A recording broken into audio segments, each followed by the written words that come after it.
Thief!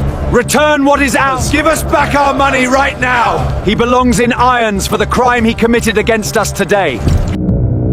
And whispers are far more dangerous, because they carry truth slowly, painfully, into the soul. Jack would remember that night for the rest of his life, not because of what he saw, but because of what he didn't.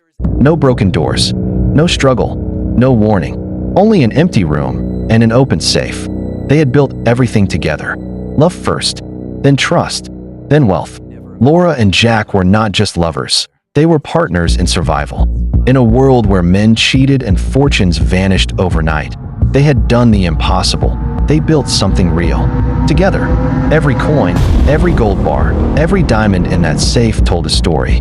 A sleepless night, a risky trade, a sacrifice neither spoke about. And always, when they locked the safe, Laura would smile and say, "This is not our treasure, Jack. We are." He believed her. God help him. He believed every word. So when he opened the safe that morning and found it hollow, not empty, hollow, it felt as though someone had reached into his chest and scooped his soul out with it. No gold, no diamonds, no money, and no Laura. At first, he refused to think. Then he refused to feel. Then he refused to believe. She wouldn't, he whispered. But the silence in the room answered him louder than any voice could. It didn't take long for the world to turn against him. People came knocking, then pounding, then breaking. Men he once called friends now stood at his door with cold eyes and sharper words. "You held my gold.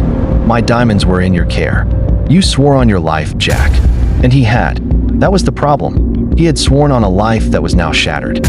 Shame is a strange thing. It doesn't just follow you, it announces you. Every street he walked echoed with murmurs. There goes the fool, the man who trusted a woman too much, the thief pretending to be a victim. Not slowly, not kindly.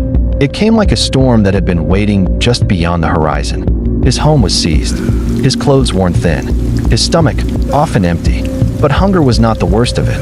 It was the memories, her laughter in the quiet evenings, the way she leaned against him when counting coins, the softness in her voice when she said his name. Every memory became a knife, and each day it twisted deeper. Then came the king's summons. No one refused the king. No one escaped the king. Jack stood in the grand court, his body weakened, but his pride still clinging to the last thread of dignity. "You were trusted," the king said, his voice calm but deadly. "You failed that trust." Jack opened his mouth, but no defense came. Because how do you explain betrayal you never saw coming? How do you prove innocence when the evidence is absence? The king did not wait. Public flogging, he declared. 2 years imprisonment. Then labor, until every debt is repaid. The hammer fell, and with it, whatever remained of Jack's old life. Pain. Real pain is not loud. It doesn't scream. It burns quietly, deeply, endlessly. Each strike of the whip tore more than flesh. It tore dignity. It tore identity. It tore hope. The crowd watched, some with pity, some with satisfaction, some with indifference.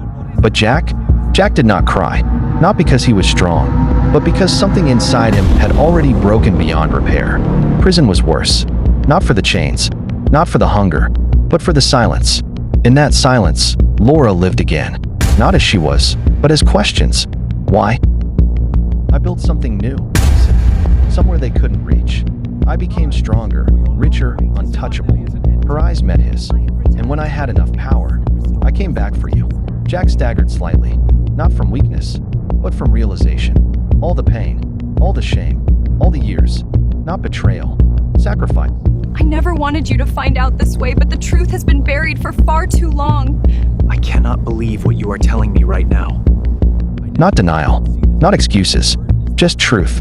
Because if I came back too soon, they would have followed me back to you.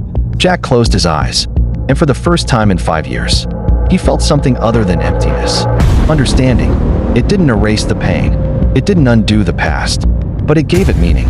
Love, real love, is not always gentle. The morning air feels full of promise today. It certainly does. The kingdom has never looked more vibrant as the sun rises over our home. This time, he didn't laugh, because now he saw her clearly, not as the woman who left, but as the woman who fought a war he never knew existed. Look at all this, our future stretching out before us. It is beautiful, and it is finally ours to protect together for all the years to come. Not as fugitives, but as survivors. In the new land, Laura ruled, not with fear, but with wisdom earned through sacrifice. And Jack stood beside her, not as a broken man, but as a man rebuilt, stronger, wiser, unshakable. And though the world would never fully understand their story, they did, because love is not proven in comfort. It is proven in endurance, in sacrifice, in the quiet decisions made when no one is watching. And sometimes, the greatest betrayal is the one that saves your life.